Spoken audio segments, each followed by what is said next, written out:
guys.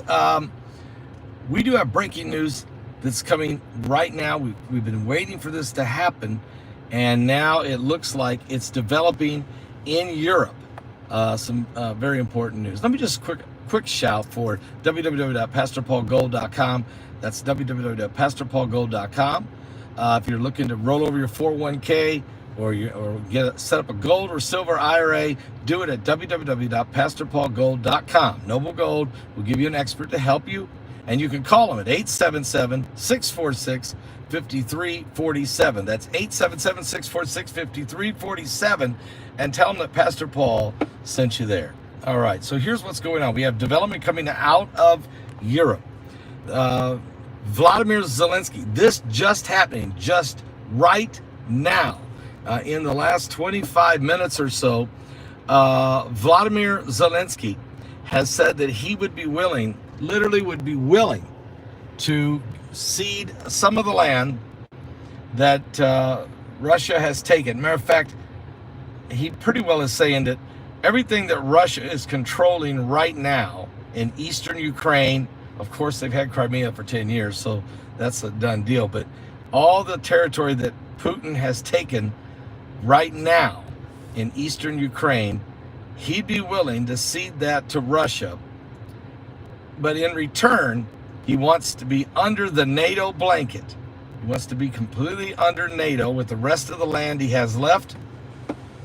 And he wants security guarantees. He said, let's finish drawing out the border, exactly what the border will be based on the amount of territory Russia has taken. And then we can stop the fighting now, stop the hot fighting now, stop the aggression now, stop the Russia's been taking more land here as of lately in the last couple weeks. They've become very aggressive and they've been taking more larger pieces. And so he's saying, let's stop now. You can have everything you've taken. But in return, what we want is peace. But we want to have peace under the NATO umbrella. We want you to accept that, Russia, and we want to end this thing. So obviously Zelenskyy realizes that Trump is coming in. We're going to stop sending weapons and supporting the Ukrainian war efforts. Trump has already said the thing to do now is peace. We need to stop fighting, stop the killing, stop the murdering that's going on, and Russia's lost a lot of soldiers, and Ukraine has lost a lot of soldiers and a lot of people, and a lot of destruction in their, of property and buildings and infrastructure, and they're in rolling blackouts right now. The whole thing, okay, it's very, very disturbing. So this is what happens when you have an election, when a president is coming in that is a strong leader, who will do what he says and says what he does. And that's what Trump is. He is not a warmonger. He don't like war, but he will use strength and power when needed. But in this case, it's really not needed. What's needed is to end this thing. It's obvious that if not, Russia will continue the war of attrition, and Ukraine. And as soon as the supply line from United States ends to Ukraine, they're done anyway. Now, NATO is not really agreeing with this. The European nations, they want to fight on. They want to keep fueling and keep the fight going because they want to keep the battlefield in Ukraine and not in the rest of Europe. But the killing's got to stop, okay? The war has to come to an end, and the man that can end it is Donald J. Trump. Now, so this is exactly what I've been saying was going to happen before even Trump was elected. Many of you have heard me say that if Trump wins the election, and I said, I believe he's going to, that then he'll immediately put a peace plan together, which will include Russia keeping all the land they've taken and Ukraine, Ukraine being promised peace. Under the NATO charter. And also, I think I'll throw in a caveat, the United States and NATO will agree, instead of sending money for weaponry, they'll agree to help Ukraine rebuild their infrastructure. So, just because, you don't want to leave people in that kind of condition. But that's still a lot of money, and that'll get hashed out in Congress, how much we're willing to pay and how much the Europeans will have to pay, and they won't like it. But that's basically how it's going to go down. And so this is breaking news taking place right now. Now, meanwhile, while that's happening, we're so close to this. You already have a ceasefire between Israel and Hezbollah. It's very precarious. There's been shots across the bow. There's been tank artillery fire. There's been a couple rockets fired by Hezbollah into Israel. There's been movement in southern Lebanon that's unauthorized. But overall, this thing is holding by a shoestring. We'll see if it continues. As Trump is coming in, he wants to end the fighting there, and he also wants to end the fighting in Gaza. But what he wants to do in Gaza is he wants to make sure that Hamas is eliminated, completely eradicated from Gaza, and that Gaza Strip is under the control of Israel, just like it was before.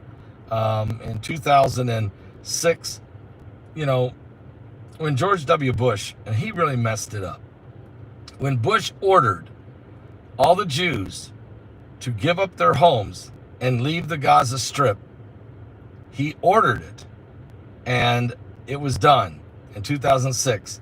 And then the Palestinians had an election to vote for who they wanted to be their leaders. They first voted for the Palestinian Authority, but then Hamas started taking over with force within their own people. And so then the next time they voted in, I believe it was 2007, to put Hamas in charge of their government. And from that day forward, it has been nothing but absolute hell on earth for the Palestinian people in the Gaza Strip, because Hamas took every nickel and every dollar that came in, either from the United Nations or from revenue flowing in from Israel, even from tourism. A certain percentage was going to the Palestinians in Gaza. They took every nickel they got, and they used it for weapons. And they were being funded also by the Iranians. And of course, Iran broadened their proxy connections with Hamas and Hezbollah and the Houthi rebels and out of Yemen. And they backed, of course, the radical Shiites in Syria, and they have backed them also in Iraq. And then we've seen Iran build a coalition with Russia, China, and North Korea.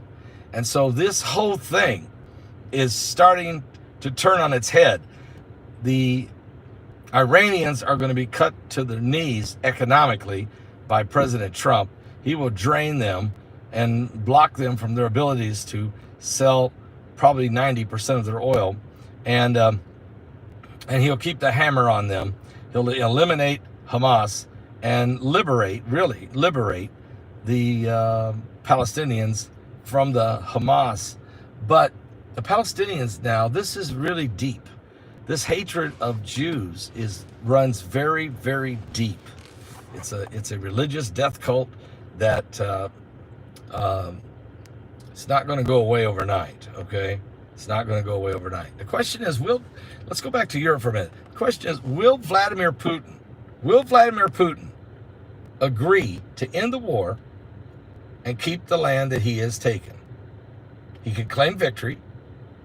He can send the troops back home and make all the families in Russia happy.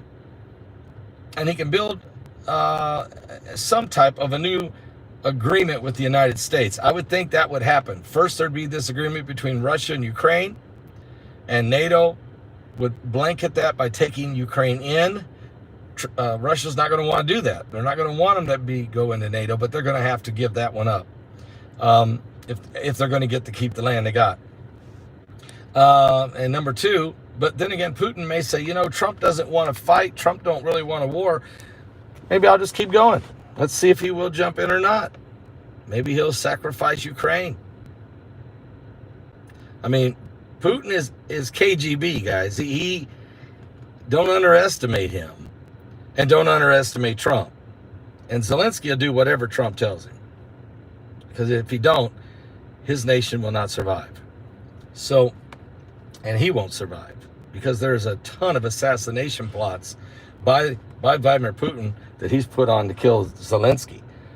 So you've got that going on. And the thing with the Iranians, they're going to have a serious problem with Trump.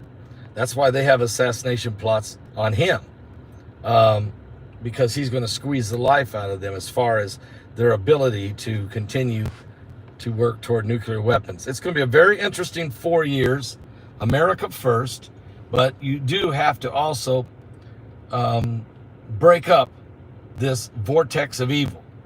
You got to break it up. You got to cause, and somehow that will include China and some type of economic restructuring. So, of course, Trump's going to seal the border with Mexico and with Canada. And it's going to be a very interesting 4 years while tackling this outrageous taxation. And in other words, we need to actually cut taxes. I think Trump will do that. And also, I think he'll stop this ridiculous spending on ridiculous stuff so we can cut back some of that excessive waste. You'll never get rid of it all, but at least let's they can just cut out 20% of the excessive waste would help. And then look for Trump to build up the military more, put some of this money that we can save, and we can put some money toward the military and infrastructure here in a country, in America, make America great again, would include building up this nation. And then he's going to, of course, drill, baby, drill, and frack like crazy, and driving energy prices down, both gasoline, diesel, and home utilities. Energy cost for electricity and gas into the homes. And then as he cuts those, it will gradually cut some of these prices. You'll never see the grocery prices go back to where they were. They just won't, okay? But you will see a gradual cut in some of the prices. Man, I'm going to say 10%, 12% maybe, okay? But at least it ain't going to go up another 20% in the next 4 years. So this is where we're at. I wanted to get this information to you. I've got more to talk about later tonight. Got some more family getting together. My Paul Jr. and his wife and his 2 kids are coming by to see my mom and dad, and my mom and dad haven't seen them in a couple years, so that's gonna be a nice little reunion. So a lot of I hope you guys are doing really well. I hope your families. I hope you guys are all having a wonderful Thanksgiving, and but I got to stay on top of it. I got to stay on top of it, because while we're in this holiday mood, the big wheels are turning in global dominance, and this is good news, though. This is basically what I said would happen. Russia would get to keep, which Russia has taken 21% of Ukraine. They're going to get to keep it. And Zelenskyy is going to get to join NATO. And you'll see Trump it might be over a process of 18 months or something, you know. Trump will make sure Putin understands that. All right, guys.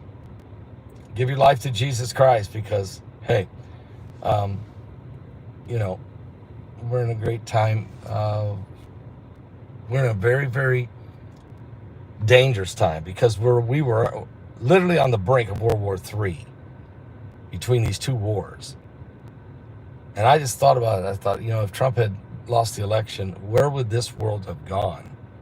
How far would it have spun out of control? I think we would have went in.